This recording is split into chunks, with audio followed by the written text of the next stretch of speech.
What's good, everybody? Welcome to the Pull Up Show. My name is BJ Matthews, aka B Jizzle. Before we get started, follow us on the YouTube page, the Pull Up Basketball Podcast. Like, share, subscribe. All of our YouTube videos. Hit that notification bell. Hit the share, to subscribe as well. Go to our Cash App, $ BJ Matthews, PayPal, Project Masters as well.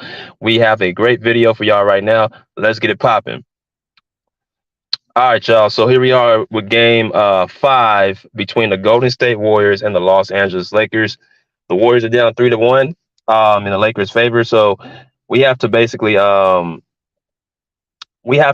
talk about, a number of things. But of course, the big topic that I've been looking at, not just, right now, but I saw today, can the Warriors possibly come back from a 3-1 lead? Can the Golden State Warriors come back from a 3-1 lead? And of course, many people will lean towards the side of, history and say no, right? People will look at it like, well, 3-1 leads a deficit. And it's funny. Nowadays, a lot of the playoff format has changed. Like people, I remember back in the 2000s, it used to be a little bit different. Like I'll give you an example. Before the playoffs, you used to, if you were down 2-0, but you're going back home to play, then you're fine. Now, whether a team is at home or away, going home or going on the road, if they're up or down, if they're up 2-0, people automatically say they got the series or they're in the driver's seat.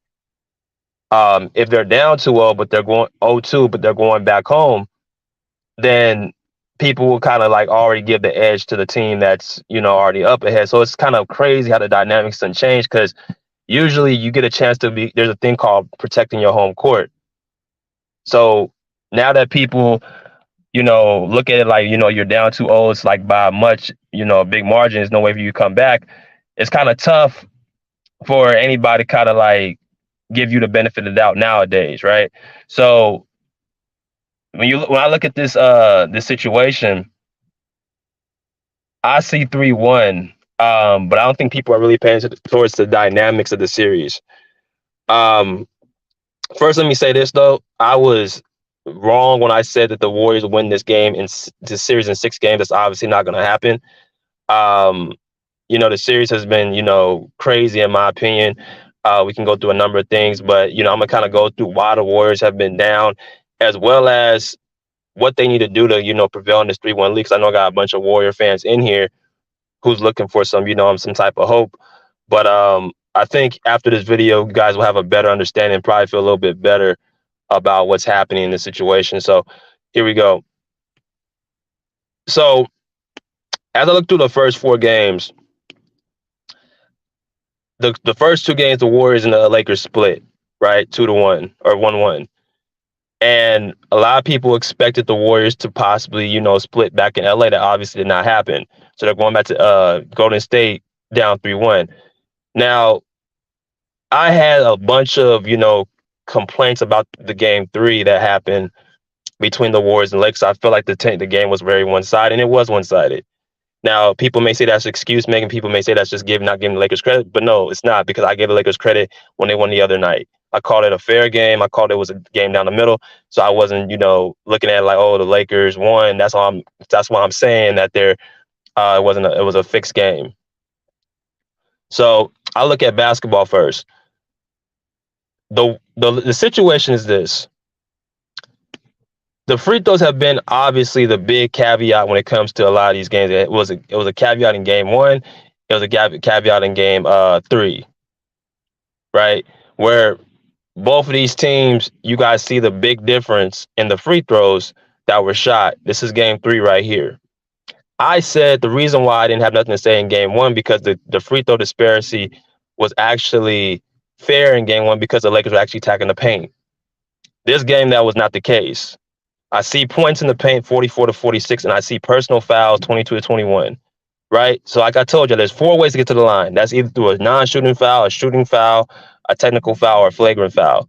That's the only 4 ways you can get to the line, right? So why does the fouls important? Because if the fouls are showing that there's only 1 more foul to Golden State to the Lakers, 21 fouls, how did the free throw disparity become 17-37? Well, like I told y'all, those 4 ways to get to the line. If you rack up enough non-shooting fouls, you're obviously what they called in the bonus. That's what the refs put you in the bonus. So that's what happened in game three. The refs continuously stopped the game, dead balls, momentum shifts, guys getting cold, not allowing the people to get up and down, and it obviously affected the game. And that happened in the second quarter when the Warriors were up by 12 points, I think 42 to 30. So that's what happened. And Draymond came out and said it. As much as I've gotten on Draymond in the past, he does have a very high IQ, and he said the same thing that I saw. Once the refs continuously blow the whistle, they didn't give the Warriors a chance to even play and actually be aggressive with the Lakers like they were being aggressive with them. I get home court advantage, but what I saw that night was definitely one-sided, right? So there's no way you can tell me the free throws can be that big of a gap when the personal fouls are not, unless you're telling me you continuously racked up those calls to put those guys in the bonus. See, people can't just look at the numbers and say, okay, they got 22 fouls, they got 21, that's even. Well, if you're getting personal fouls one after another quarter by quarter, you only get so many personal fouls per quarter before you actually end up in the bonus. And that's what was happening. Happened in the second quarter, happened in the third quarter. A lot of off-ball calls for the Lakers, screens, things of that nature that they were calling. Right?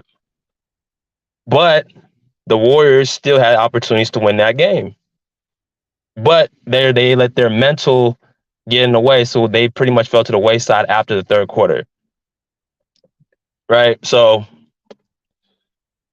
that why I bring that up is because the Warriors have shown game by game that they can still compete with the Lakers. Like I said, this is a 6-7 matchup. This ain't no 1-5, 1-6, 1-4. This is a 6-7 matchup. So these teams are they're particularly pretty even. Even though both teams have dealt with, trades and, people sitting out like Andrew Wiggins and things of that nature, it's pretty even for the most part. So as I see the box, as I see this box score, I see the team stats. I don't see the Warriors getting out rebounded by the Lakers. I don't see the Lakers really attacking the paint more than the Warriors. What I do see is the turnovers that are killing the Warriors, though. They're making a lot of bad turnovers throughout their transition. They made of course, that costly turnover. Draymond Green had thrown the ball behind Anthony Davis's back, and I think Anthony Davis or LeBron intercepted it. So plays like that kill them, they kill their momentum. You know what I'm saying? So that obviously is one thing. As I looked at game four, and I saw the team stats, this is game four right here. And make sure y'all hit the like button. We are not live. It's a pre-recorded video, man. But make sure y'all just stick with me. I'm pretty much kind of going through a number of things of what I think the Warriors can do to win this series. Because I know I got a bunch of Warrior fans who are, part of my channel. So another thing is when I look at game four, I see the game was more ref officiated fairly because look at the free throws matched with the fouls. So you got 22 to 15 calls to the Lakers. So the free throw disparity is still a difference, but it's not crazy. 12 to 20 free throws is pretty acceptable. It's not 12 to 40. It's not 32 to 8 at one point of the game, which the Lakers had over the Warriors in game three. It's at a respectable rate. Now, the Lakers made all their free throws. That really helped down the stretch. They didn't get totally out-rebounded by the Lakers. They had 2 more turnovers, but they attacked the paint more. And you got to remember, some of those turnovers are their offensive fouls too. They're not just throwing the ball away. So mixed in with the refs in game three and also costly turnovers at the wrong time for the Warriors is why they lost those 2 games. Right? But I'm going to go into a little bit of certain players I see that have really affected this series in the wrong way for the Warriors. Now, obviously, the first player we got to talk about Jordan Poole. Listen, as I've told y'all before, I play basketball, and I could tell a point guard or I can tell a baller when I see one. I could tell a baller when I see one. I repeat, I can tell a baller when I see one. Okay? Jordan Poole this season averaged 20 points, right? 4.5 assists, 2.7 rebounds off of 43% shooting. I watched this cat last year. He averaged, I think, 18.5 points per game. He was the most improved player last year. So his point production went up this year as far as the season goes.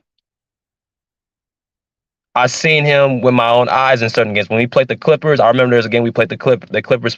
He played the Clippers. That's my team. It was in Golden State. The Warriors didn't have Steph Curry, and I think for like a 5-game stretch, the Warriors had like a 5 game winning streak without Steph Curry, right? So Jordan Poole was a part of that. He was leading the charge. He was able to um, really put his footprint in, the Warriors team. I watched this guy all year for the most part. He destroyed my team in a matter of, and I think it was the third quarter he did it. He destroyed our team basically because no one could really stay in front of him. He was elusive. He was pulling up from 3. He was getting to the basket. So I know who Jordan Poole is, man. He has been hurting this team with his play. No way, no other way about it. He's been terrible. He hasn't been hitting his shots. He hasn't. I feel like because part of it, he hasn't been getting. It's been a mixture of him not getting the minutes as well, just been being in a slump. Right. If we look at his playoff production right now, these are his numbers. Right. The first column is the points. The second column is the no, I'm saying the first column is the minutes. The second column is the points. Then the field goal percentage shooting, then the rebounds and assists. Right. So I don't see much production other than really 2 games. This game 2 in Sacramento, and then game 1 against the Lakers. Only really 2 games I see. The rest of the games I'm seeing very mediocre. Single-digit games, and he's still getting minutes. It's not like he's not getting minutes. Now, I know he was dealing with an ankle injury the first series, so that can definitely limit you, of course, because anybody that's dealing with injuries, whatever injury you're dealing with in basketball, it's going to hamper you. But I don't see that now. I just see him in a slump, and I see him mentally not there. Right? Y'all make sure y'all hit the like button. So I think what happened with Jordan Poole is they have to he has to wake up for them to have any chance to win this series. And don't tell me that Jordan Poole is not is not a hooper. No way in the world Austin Reeves, Lonnie Walker, Dennis Schroeder, none of those guys should be out playing this dude. There's no one who can really stay in front of him. Now, the problem with Jordan Poole is that when he plays, he chooses to take the spectacular play rather than the correct play. Right? I have seen Jordan Poole get past the person that he wants to go back and slither and try to, do all these spectacular moves because I feel like he just so slithery with the ball. But you don't have to do spectacular moves. I see him pulling up from the logo and, far from the 3-point line. I mean, trying to be Steph Curry. Now he's good, but he's not Steph. But what's funny is he's got more length than Steph. He's more athletic than Steph. He has more physical gifts than Steph. He just doesn't have that skill set that Steph has. He doesn't have the ball control that Steph has. He just should be the best version of himself, other than trying to be kind of like another version of Steph Curry. So they have to find a way to get Jordan Poole going, or Jordan Poole has to find a way to get himself going. There was an interview with him and one of the Bay Area reporters right after the game in Game 4, and they were talking about how he looked very, very distraught. He looked he was frustrated based off, I think, his playing. He was looking away at the locker room, at his locker, and I think the Warrior players were kind of listening in. So there's definitely some tension between Jordan Poole and some of those players. I think obviously one of them is Draymond Green. I'm going to talk about in a minute. Another one is, I don't think Steph Curry has tension with anybody, but I think Steph Curry's looking at it like, yo, man, we gotta get ourselves together. I remember seeing a clip that Jordan Poole brushed off Draymond Green, and Steph Curry walked up to him and told him, "Don't do that. That's not going to help." So I think he looks at like Steph is one of those type of people. He doesn't hold grudges with nobody, but he's not going to allow anything to get in the way of his team. So if that happens with Jordan Poole, then he's going to be a problem. Klay Thompson obviously loves Jordan Poole. He looks at him as little brother. Andrew Wiggins has a great relationship with him. I just think people are looking at Jordan Poole with a side eye in that locker room. I think Steve Kerr, unfortunately, has the best relationship with Jordan Poole right now, but that can all change. That's you see players and coaches get into it all the time. We're not seeing eye to eye based off the minutes. I said it before. Jordan Poole has to play well to continuously have his minutes. Just because you got a nice bag doesn't mean that you can play bad and still get your minutes, right? So Jordan Poole has to be the first order of business. They have to get him going early. Don't lose confidence in him. Still roll with him. He had a great game one. He's going back home for game 5. I don't think that they should bench him. I don't think they can't afford to bench him unless you're looking to trade him, which I'm gonna talk about in a minute. Next person I want to talk about is Klay Thompson. Listen, Klay Thompson obviously is not the same player he was 3-4 years ago because of the injury with his Achilles and it was ACL. Obviously, those are two probably the worst, toughest injury to come back from, right? So the fact that he did that and still is playing is a testament to his greatness. Now, Klay, when I look at him in this series, he had a very, very off game one. He had a great game two. I think he went crazy nuclear in game 2. And in the last games in LA, he didn't look like Jordan. He didn't look like Klay Thompson at all. So unfortunately, when Klay Thompson doesn't play well, the Warriors tend to lose.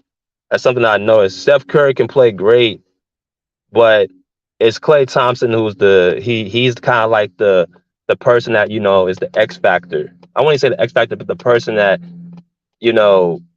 puts the finishing touches on. Right, so he has to perform better than what he's performed. He's been horrendous the last 2 games in LA. If I look at the last game he faced against the Lakers and his numbers, right, he went 3 for 11 and 3 for 9 from the 3. 9 points. See, that's not going to cut it. And I think what's going on with the Lakers, they're making him play defense to tire him out, because remember, he's not the same elite two-way player he once was because of the injuries. So while he can still shoot the ball, obviously his lateral quickness is not there because of the injuries. So if your lateral quickness is not there, either put you on the worst defender or the worst player, like the 3 or something. Probably like I don't know,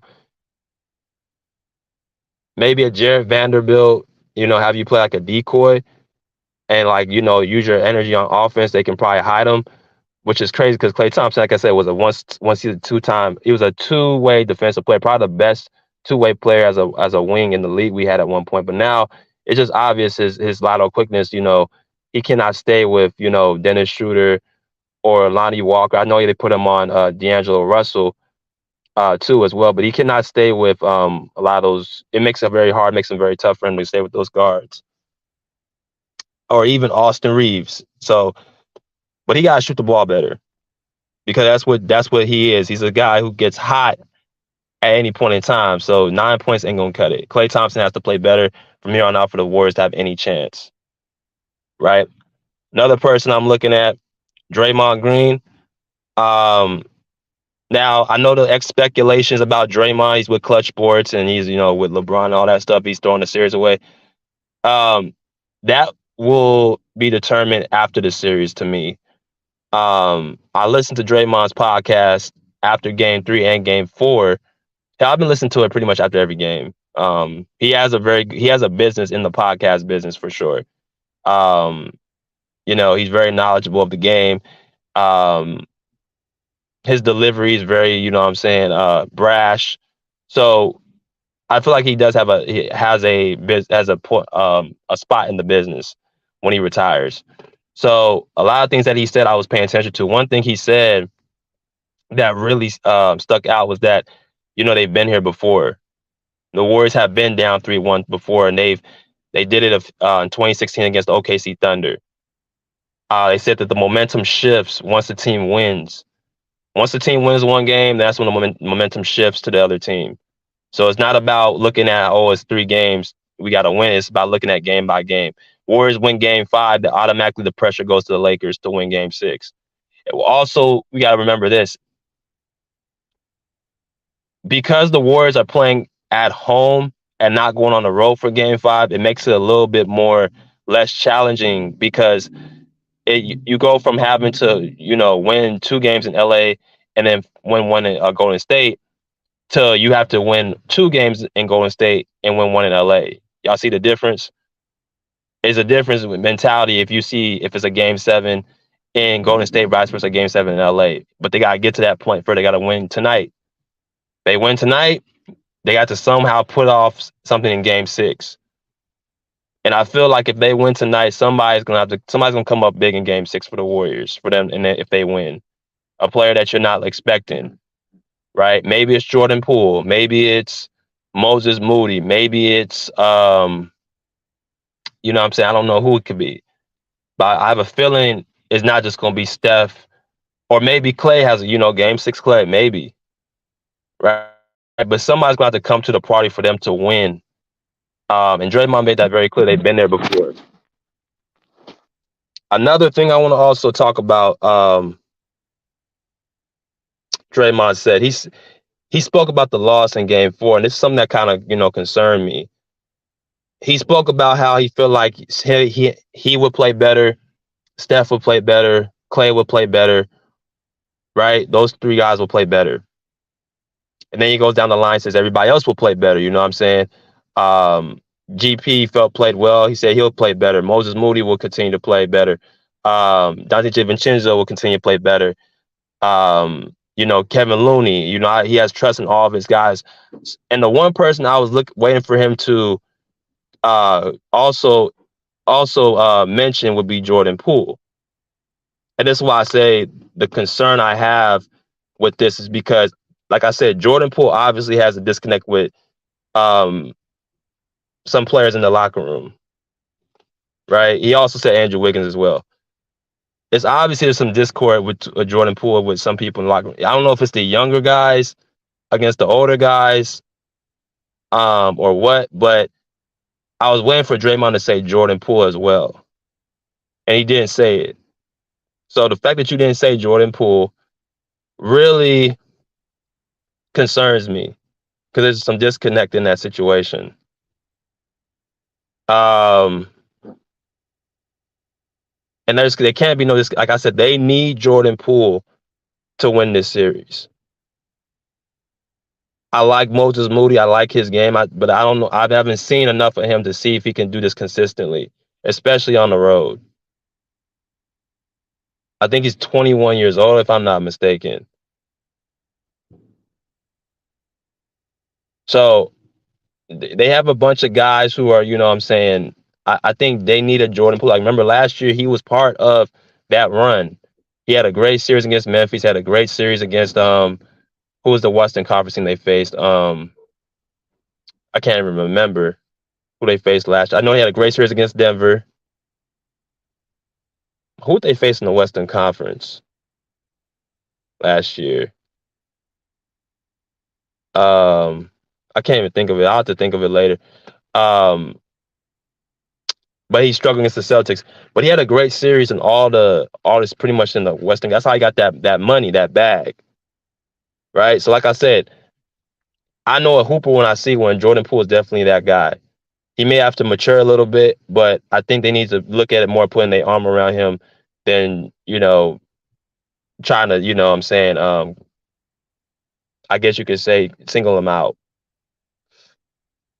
And also, I think that altercation between him and Jordan Poole had not gotten resolved. I remember telling y'all this earlier in the season. I said that's going to be a problem throughout the season, because, again, these guys have to see each other every single day, right? Even if you may see on TV they shaking hands, they clapping hands and all that stuff, it's never going to be the same. It's never going to be the same as far as their relationship. I'm never gonna look at you if you sock me, and we don't know if that's happened before, but if you sock me and it gets out on TV or on a video, then that is something that I cannot get. It's not that I can't get over it. It's something that is not gonna be the same. It's like taking a piece of paper and crumbling it up and then trying to open it again. It's not gonna be the same. That's how I look at that. Right. So that's what it is. And don't tell me that's how teammates are. Teammates don't cold clock them. Like, that's not teammates. You may get into a shouting match, pushing match, shoving match, or it might get to a point where you guys do come to, you know, I won't say blows, but the hands might go up. But the way that Draymond just walked up to Jordan Poole and socked him the way he did, that doesn't happen in basketball. That's BS. But I digress from that. And also, I want to talk about this. Steve Kerr's coaching. There's a player who I see that the Warriors have not used in this series, and I think it's because of his IQ. And this goes on Steve Kerr for making this decision. He's made it clear that Jonathan Kuminga is not ready for this moment, which I think they could use a Jonathan Kuminga because, like I said, the Warriors, if their guys are not hitting shots, if Klay Thompson's not hitting shots, if Dante DiVincenzo's not hitting shots, whatsoever, whoever, they need to get guys who can roam and actually, roll to the basket. Gary Payton was obviously, to me, a big upgrade in their game 4 plans. I think GP did a great job, especially in that third quarter, where he actually was able to set screens for Steph Curry on the ball, and he was rolling to the basket in easy layups. And they found something when they did that.